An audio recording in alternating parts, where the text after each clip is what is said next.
രഞ്ജിത്ത്, യഥാർത്ഥത്തിൽ ഈ കേസിൻ്റെ വിചാരണാവേളയുടെ പല ഘട്ടങ്ങളിലും കാവ്യ മാധവൻ അന്വേഷണ സംഘത്തിന് നൽകിയ മൊഴി പല ഘട്ടങ്ങളായി ചർച്ച ചെയ്തു പോയതാണ്. യഥാർത്ഥത്തിൽ ഈ വിധിന്യായത്തിൽ കൃത്യമായി ആ മൊഴിയുടെ പൂർണ്ണ വിവരങ്ങൾ ഉൾപ്പെടുന്നുണ്ടോ? എത്ര പേജുകളിലായി, എവിടെയൊക്കെ, എങ്ങനെയൊക്കെയാണ് കാവ്യയുടെ മൊഴി പരാമർശിക്കപ്പെടുന്നത്? തീർച്ചയായും 1790 പേജുകളുള്ള ഒരു വിധിന്യായം. അതിലേതാണ്ട് 280 പേജ് മുതൽ ഈ കാവ്യയുടെ മൊഴിയുമായി ബന്ധപ്പെട്ട വിശദാംശങ്ങളുണ്ട്. അതായത് പ്രോസിക്യൂഷൻ വിറ്റ്നസ് 179 കാവ്യ എന്നുള്ളതാണ്. ഒരു ഘട്ടത്തിലൊക്കെ കാവ്യയെ ഈ കേസിൽ പ്രതി ചേർക്കും എന്നൊക്കെ പറഞ്ഞ് ചില വാർത്തകളൊക്കെ വന്നിരുന്നു. ചില നിയമ വിദഗ്ധരൊക്കെ ആ തരത്തിലുള്ള അഭിപ്രായങ്ങളൊക്കെ പങ്കുവച്ചിരുന്നു. കാരണം ഈ അതിജീവിതയുമായുള്ള ശത്രുതയിൽ കാവ്യയ്ക്കും പങ്കാളിത്തമുണ്ട് എന്ന തരത്തിലുള്ള വ്യാഖ്യാനങ്ങളൊക്കെ വന്നപ്പോൾ പക്ഷേ അത്തരത്തിലൊരു പ്രതികേർക്കൽ ഉണ്ടായില്ല. പ്രോസിക്യൂഷൻ വിറ്റ്നസ്സായി തന്നെയാണ് കാവ്യയെ ഈ കേസിൻ്റെ വിചാരണാ വേളയിൽ ഉടനീളം കോടതി പ്രോസിക്യൂഷൻ നിർത്തിയത് എന്നുള്ള ഏറ്റവും പ്രധാനപ്പെട്ട ഒന്നാണ്. അതിൽ നമുക്ക് ഏറ്റവും പ്രധാനപ്പെട്ട ഒന്ന് കാവ്യ മാധവൻ ഉപയോഗിച്ചിരുന്ന മൊബൈൽ ഫോണാണ്. നമുക്കറിയാം ഈ മൊബൈൽ ഫോണുമായി ബന്ധപ്പെട്ടാണ് ഈ തർക്കം ആരംഭിക്കുന്നത്. കാവ്യ മാധവൻ്റെ മൊബൈൽ നമ്പറിൽ നിന്ന് വന്ന മെസ്സേജ്, ദിലീപിൻ്റെ ഫോണിലേക്ക് വന്ന മെസ്സേജുമായി ബന്ധപ്പെട്ടാണ് ഈ തർക്കത്തിൻ്റെ ഒരു തുടക്കം. കഴിഞ്ഞ ദിവസമൊക്കെ മഞ്ജു വാര്യരുടെ വിസ്താരവേളയിലൊക്കെ പറഞ്ഞ വിശദാംശം നമ്മൾ പങ്കുവച്ചപ്പോൾ അതിൽ പഴയ ദിലീപിൻ്റെ ഒരു ഫോണിലേക്ക് കാവ്യ അയച്ച ഒരു മെസ്സേജ് ഉണ്ട്. ആ മെസ്സേജ് അതുമായി ബന്ധപ്പെട്ടാണ് തർക്കം ആരംഭിക്കുന്നതും ആ മെസ്സേജ് മഞ്ജു പിന്നീട് മറ്റുള്ള സുഹൃത്തുക്കളെ കാണിക്കുകയും പിന്നീട് അതിജീവിതയുമായി ബന്ധപ്പെട്ട ഇതിൻ്റെ വിശദാംശങ്ങൾ ചോദിക്കുകയും മറ്റും ചെയ്തപ്പോഴാണ് ഇത് ദിലീപ് അറിയാനിടയാവുകയും പിന്നീട് ദിലീപുമായി തർക്കമുടലെടുക്കുകയും ഒരു ശത്രുതയിലേക്ക്, അതിജീവിതയുമായ ശത്രുതയിലേക്ക് കാര്യങ്ങൾ എത്തുകയും മറ്റും ചെയ്തത് എന്നുള്ള തരത്തിലാണ് കാര്യങ്ങൾ വന്നത്. ഇവിടെ കാവ്യയോട് ചോദിച്ച വളരെ പ്രധാനപ്പെട്ട ഒരു ചോദ്യം അത് തൻ്റെ വിവാഹ ജീവിതവുമായി ബന്ധപ്പെട്ടായിരുന്നു. ആദ്യ വിവാഹം കഴിച്ചത് 2009 കാവ്യ മാധവൻ. ആ സമയത്ത് അതിനുശേഷം ഈ സംഭവവികാസങ്ങൾ നടക്കുന്ന സമയത്ത് ഇവർ വെണ്ണലയിൽ മാതാപിതാക്കൾക്കൊപ്പമായിരുന്നു എന്നുള്ളതാണ് കണ്ടെത്തിയിട്ടുള്ളത്. അത് മാതാപിതാക്കൾക്കൊപ്പം താമസിക്കാനായി മടങ്ങി വന്നതാണ് എന്ന മറുപടിയാണ് കാവ്യ നൽകിയത്. മഞ്ജു വാര്യരെ ആ സമയത്ത് PW34 പ്രോസിക്യൂഷൻ വിറ്റ്നസ് 34 മഞ്ജു വാര്യരെ നന്നായി അറിയാം, മഞ്ജുവുമായി വളരെ അടുപ്പം പുലർത്തിയിരുന്നു എന്ന് കാവ്യ മാധവൻ പറയുന്നുണ്ട്. വിവാഹത്തിന് മുമ്പുള്ള അവരുടെ ഈ വിവാഹബന്ധം തകരുന്നതിന് മുൻപുള്ള കാര്യമാണിത്. ദിലീപുമായി വിവാഹം വരെ, തങ്ങളുടെ വിവാഹം വരെ ദിലീപുമായി അതിജീവിത വളരെ നല്ല ബന്ധം പുലർത്തിയിരുന്നു എന്ന കാര്യം കൂടി കാവ്യ കോടതിയെ ബോധ്യപ്പെടുത്തിയിട്ടുണ്ട്. ഈ പ്രോസിക്യൂഷൻ്റെ വളരെ പ്രധാനപ്പെട്ട ഒരു ചോദ്യം, ദിലീപിൻ്റെ ആദ്യത്തെ ദാമ്പത്യ ബന്ധം മഞ്ജുവുമായുള്ള ബന്ധം തകരാനുള്ള കാരണക്കാരി നിങ്ങളാണോ എന്ന ചോദ്യത്തിന് നിഷേധിച്ചുകൊണ്ടാണ് കാവ്യ മാധവൻ, തനിക്ക് അതിലൊരു പങ്കാളിത്തവും ഇല്ല എന്ന് കാവ്യ മാധവൻ വ്യക്തമാക്കിയായിരുന്നു. അപ്പോൾ മറ്റൊരു ചോദ്യം പ്രോസിക്യൂഷൻ ചോദിച്ചത് അതിജീവിതയ്ക്ക് ഈ വിഷയത്തിൽ എന്തെങ്കിലും പങ്കുണ്ടോ എന്ന് ചോദിച്ചു. നിങ്ങളുടെ ഈ കാവ്യ ഈ ബന്ധങ്ങളിൽ അല്ലെങ്കിൽ പിന്നീടുള്ള സംഭവവികാസങ്ങൾ അതിജീവിതയ്ക്ക് എന്തെങ്കിലും പങ്കുണ്ടോ എന്ന ചോദ്യത്തിനും താൻ അത്തരം കാര്യങ്ങൾ വിശ്വസിക്കുന്നില്ല, അവർക്കും അത്തരത്തിലൊരു പങ്കാളിത്തമില്ല എന്നുള്ള മറുപടിയാണ് കാവ്യ മാധവൻ നൽകിയത് എന്നുള്ളതാണ് ഏറ്റവും പ്രധാനപ്പെട്ട വിവരം. മറ്റൊരു ചോദ്യമായി, അതായത് ഈ കാവ്യ ദിലീപ് ബന്ധത്തിൻ്റെ ആഴവും പരപ്പുമൊക്കെ തങ്ങൾ മനസ്സിലാക്കിയത് അതിജീവിതയും മറ്റും പറഞ്ഞിരുന്നത് അത് ഒരു US ഷോയുമായി ബന്ധപ്പെട്ട സമയത്താണ്. അന്ന് US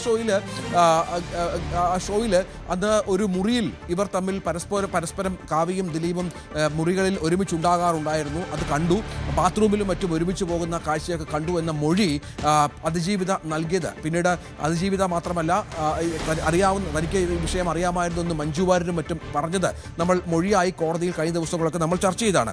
അത് ഭാമയ്ക്കും അതിജീവിതയ്ക്കും ഒപ്പം മിക്കവാറും താൻ മുറി ഷെയർ ചെയ്തിരുന്നു. തൻ്റെ മാതാപിതാക്കൾക്കൊപ്പമാണ് താൻ ഈ ഷോയ്ക്ക് പോയത്.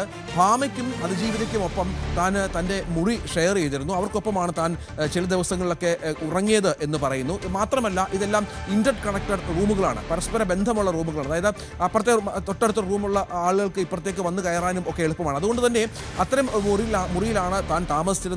മാതാപിതാക്കളും തന്നോടൊപ്പം ഉണ്ടായിരുന്നു എന്ന് പറഞ്ഞു. ഒപ്പം ദിലീപ് തന്നെ സ്ഥിരമായി കാണാനായി മുറിയിൽ വരുമായിരുന്നല്ലോ എന്ന ആരോപണം അത് പ്രോസിക്യൂഷൻ ചോദിച്ചപ്പോൾ അത് അങ്ങനെയല്ല, ദിലീപ് അങ്ങനെ സ്ഥിരമായി തന്നെ കാണാൻ വരാറില്ല. പക്ഷെ ദിലീപാണ് ഈ ഷോയുടെ വളരെ പ്രധാനപ്പെട്ട ഒരാൾ.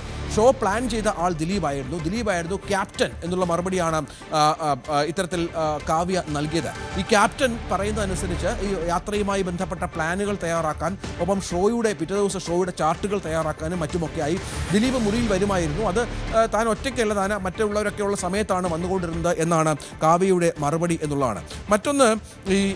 മറ്റൊരു പ്രധാനപ്പെട്ട കാര്യമെന്ന് പറയുന്നത്, ഇത്തരത്തിലുള്ള ഈ മുറികളിൽ ഇന്റർ കണക്റ്റഡ് മുറികളിലും മറ്റും താമസിക്കുമ്പോഴും ഈ പരസ്പരം പരസ്പരം നിങ്ങൾ വരുമ്പോൾ ഇവർ മാറിപ്പോകുമായിരുന്നോ, അതായത് മറ്റു നടിമാർ രണ്ടും മാറിപ്പോകുമായിരുന്നോ എന്ന ചോദ്യം ചോദിച്ചപ്പോൾ അത്തരം സംഭവങ്ങളൊന്നും ഉണ്ടായിട്ടില്ല എന്ന് പറഞ്ഞു. പക്ഷേ ഒരു വിഷയം, ദിലീപുമായി സുഹൃത്ത് ബന്ധത്തെക്കാൾ വലിയ അടുപ്പം താൻ പുലർത്തിയിരുന്നു എന്നുള്ള കാര്യം കാവ്യ സമ്മതിക്കുന്നുണ്ട്. അതായത് സുഹൃത്ത് ബന്ധത്തെക്കാൾ വലിയ ഒരടുപ്പം ദിലീപുമായി പുലർത്തിയിരുന്നു എന്നുള്ള കാര്യം കാവ്യ സമ്മതിച്ചത് വളരെ പ്രധാനപ്പെട്ട ഒരു കാര്യമാണ്.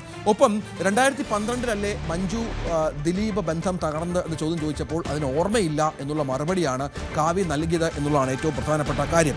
ദിലീപിൻ്റെ മെസ്സേജുമായി നേരത്തെ പറഞ്ഞ മെസ്സേജ് ഉണ്ടല്ലോ, മെസ്സേജുമായി ബന്ധപ്പെട്ട ചോദ്യം ചോദിച്ചപ്പോൾ ഈ മെസ്സേജ് അയച്ചു. മെസ്സേജ് നമുക്കറിയാം, കോടതിയിൽ ഈ മെസ്സേജിൻ്റെ ഫോണിൻ്റെ പരിശോധനാ ഫലമൊക്കെ FCL ഫലമൊക്കെ കോടതിയിൽ ഹാജരാക്കിയതാണ്. അതിൻ്റെ വിശദാംശങ്ങൾ കോടതിയിൽ എക്സിബിറ്റായി തന്നെ, പ്രധാനപ്പെട്ട തെളിവായി തന്നെ, ഡോക്യുമെൻ്റായി തന്നെ അവിടെ ഉണ്ട്. ഈ മെസ്സേജുകളുടെ വിശദാംശങ്ങൾ, കാവ്യയും ദിലീപും തമ്മിലുള്ള വിളികളുടെ വിശദാംശങ്ങളൊക്കെ അവിടെ ഉണ്ട്. പക്ഷേ അത് നേരത്തെ പറഞ്ഞതുപോലെ തന്നെ അത്തരം കാര്യങ്ങൾ തനിക്ക് ഓർമ്മയില്ല എന്നുള്ള മറുപടിയാണ് കാവ്യ മാധവൻ്റെ ഭാഗത്തുനിന്ന് ഉണ്ടായത്. മറ്റൊന്ന്, താനും ദിലീപും അതിജീവിതയോട് ശത്രുത പുലർത്തിയിരുന്നു എന്ന ആരോപണം ഇത്തരത്തിൽ പ്രോസിക്യൂഷൻ്റെ ഭാഗത്തു നിന്ന് ഉണ്ടാകുകയുണ്ടായി. അത് വളരെ കൃത്യമായി തന്നെ നിഷേധിക്കുന്ന ഒരു പശ്ചാത്തലം കാവ്യ മാധവൻ്റെ ഭാഗത്തു നിന്ന് ഉണ്ടായി എന്നുള്ളത് പ്രധാനപ്പെട്ട ഒന്നാണ്. അത്തരത്തിൽ ഒരു വൈരാഗ്യം തനിക്ക് ഒരു കാരണവശാലും ഈ ഇവരുമായി ബന്ധപ്പെട്ടുണ്ടായിരുന്നില്ല എന്ന വളരെ പ്രധാനപ്പെട്ട ഒരു മൊഴി കൂടി നൽകുകയുണ്ടായി. മറ്റൊന്നായി പറഞ്ഞത് ഈ ഫോണുമായി ബന്ധപ്പെട്ട പ്രധാനപ്പെട്ട കാര്യമാണ്. ഈ ഫോണാണല്ലോ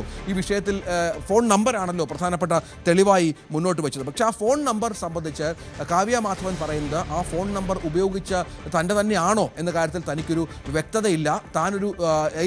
മറ്റൊരു പ്രധാനപ്പെട്ട കാര്യം, ഈ ഫോൺ 2012 മഞ്ജു വാര്യർ ഈ മെസ്സേജ് കണ്ടതിന് ശേഷം ഈ ഫോൺ നമ്പർ മാറ്റി എന്ന ചോദ്യം, എന്തുകൊണ്ട് മാറ്റി എന്ന ചോദ്യം പ്രോസിക്യൂഷൻ ഉന്നയിച്ചു. ഈ വാദത്തിന് മറുപടി പറഞ്ഞത് താനൊരു സെലിബ്രിറ്റിയാണ്, വളരെ എല്ലാവരും അറിയാവുന്ന ഒരു ആളാണ്, അതുകൊണ്ട് തന്നെ സ്വാഭാവികമായും അത്തരം ഒരാൾ സ്ഥിരമായി ഫോൺ നമ്പർ മാറ്റാറുണ്ട്.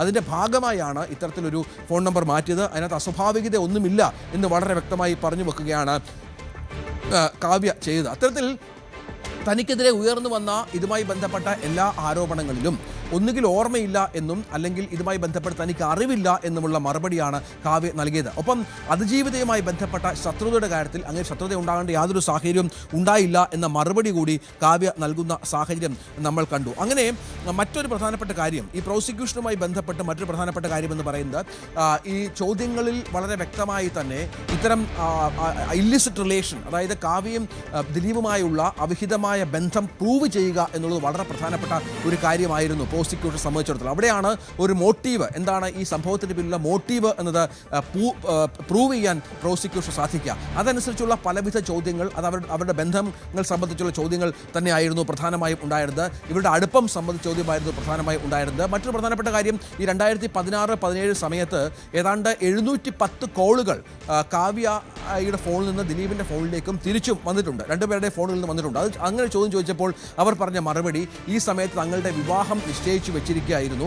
ആ വിവാഹം നിശ്ചയിച്ചു വെച്ച സമയത്ത് തങ്ങൾ പരസ്പരം ദീർഘനേരം സംസാരിക്കാറുണ്ടായിരുന്നു, പല കാര്യങ്ങളുമായി ബന്ധപ്പെട്ട് സംസാരിക്കാറുണ്ട്, അല്ലാതെ അതിനപ്പുറത്ത് മറ്റൊരു സംസാരം ഉണ്ടായിട്ടില്ല എന്നാണ് വ്യക്തമാക്കിയത്. ഒപ്പം സ്കൈപ്പ് വഴി ഈ സമയത്തൊക്കെ ബന്ധപ്പെട്ട കാര്യങ്ങൾ ചോദിച്ചപ്പോഴും അതും ഓർമ്മയില്ല എന്നുള്ള മറുപടിയാണ് കാവ്യ മാധവൻ്റെ ഭാഗത്തു നിന്ന് ഉണ്ടായത് എന്നത് ഏറ്റവും പ്രധാനപ്പെട്ട കാര്യമാണ്. അങ്ങനെ എല്ലാ തരത്തിലുള്ള പ്രോസിക്യൂഷൻ ചോദ്യങ്ങളോടും വളരെ വ്യക്തമായി തന്നെ, വളരെ ഒന്ന് പഠിപ്പിച്ച് വളരെ കൃത്യമായി തന്നെ ഇതിൻ്റെ ഒരു നാൾ വഴികൾ വളരെ വിദഗ്ധമായി ഒരു അഭിഭാഷകൻ എങ്ങനെ മറുപടി പറയണം എന്നുള്ളത് വളരെ വ്യക്തമായി മനസ്സിലാക്കിക്കൊണ്ടാണ് കോടതിയിൽ കാവ്യ മാധവൻ മറുപടി നൽകിയത് എന്നുള്ളതാണ്. അതുകൊണ്ട് തന്നെ പല കാര്യങ്ങളിലും പ്രോസിക്യൂഷനെ കൂടുതൽ ഇടപെടാനോ അല്ലെങ്കിൽ കൂടുതൽ ചോദ്യങ്ങളിലേക്ക് കടക്കാനോ ഉള്ള ഒരു ഗ്യാപ്പ്, അതായത് ഈ കോടതിയുടെ ഒരു സമയത്ത് കോടതിക്ക് മുന്നിൽ പ്രോസിക്യൂഷൻ ചോദിക്കുകയുണ്ടായി, ഇത്തരത്തിൽ മനഃപൂർവ്വം ഈ ഫോൺ നമ്പർ അടക്കം തൻ്റെ അല്ല എന്ന് പറയുന്നു എന്നുള്ളത്. പക്ഷെ അങ്ങനെ തൻ്റെ അല്ല എന്നല്ല പറഞ്ഞത്, തനിക്ക് ഓർമ്മയില്ല, തനിക്ക് ഈ സമയത്ത് ഓർത്തെടുക്കാൻ ബുദ്ധിമുട്ടുണ്ട്, കാരണം 5-6 വർഷം കഴിഞ്ഞ ഒരു സംഭവമാണ്, ഓർത്തെടുക്കാൻ ബുദ്ധിമുട്ടുണ്ട് എന്ന് മാത്രമാണ് സാക്ഷി പറയുന്നത് എന്ന്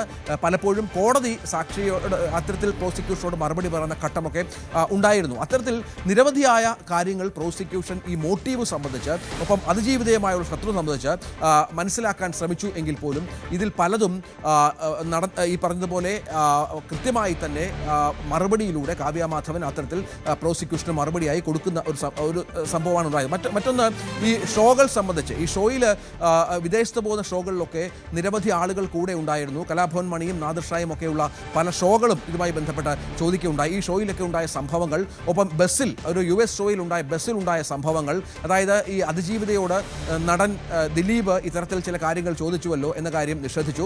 ഒപ്പം ഈ വീട്ടിൽ വന്നു ഭാമയും കാവ്യ മാധവനും മഞ്ജു വാര്യരും ഒപ്പം സംയുക്ത വർമ്മയും ഗീതു മോഹൻദാസും കൂടി വീട്ടിൽ വന്ന് ഈ മെസ്സേജുകൾ സംബന്ധിച്ച് ചോദിച്ചില്ലേ എന്ന ചോദ്യത്തിനും അത്തരം ഒരു സംഭവം ഉണ്ടായിട്ടില്ല എന്ന് കാവ്യ മാധവനും പറഞ്ഞു. തുടർന്ന് മൊഴിയെടുത്ത PW 250 ആയ കാവ്യയുടെ അമ്മയും കോടതിയെ ബോധ്യപ്പെടുത്തുന്ന ഒരു സാഹചര്യം ഉണ്ടാവുകയായിരുന്നു. അങ്ങനെ ഈ സംഭവങ്ങളുമായി ബന്ധപ്പെട്ട് തനിക്ക് യാതൊരു അറിവുമുണ്ടായിരുന്നില്ല.